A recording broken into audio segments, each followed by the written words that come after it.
Last time பண்ண பிரியாணி வந்து சொதப்பிருச்சு. என்ன அப்படின்னா, தக்காளியே போடாம பிரியாணி பண்ணிட்டோம். அதனால பிரியாணி சாப்பிட்ட ஒரு திருப்தியே இல்ல.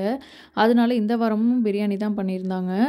இந்த பிரியாணிக்கு வந்து என் ஹஸ்பண்ட் ஒரே ஒரு மசாலா தான் யூஸ் பண்ணுவாங்க. என்ன அப்படின்னா, 10 காஷ்மீர் மிளகா, 10 காஞ்ச மிளகா வந்து சுடுதண்ணீல ஊற வச்சு, பேஸ்ட் மாரி வந்து இந்த மாரி அரைச்சு வச்சுருவாங்க. இந்த ஒரு மசாலா தான் யூஸ் பண்ணுவாங்க. டேஸ்ட் வந்து சூப்பரா இருக்கும்.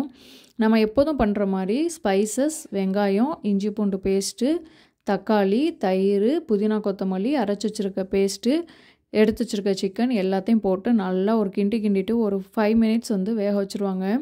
அதுக்கப்புறம் அரிசி வந்து இந்த பதத்துக்கு வந்து நல்லா வந்து வேக வச்சுருங்க.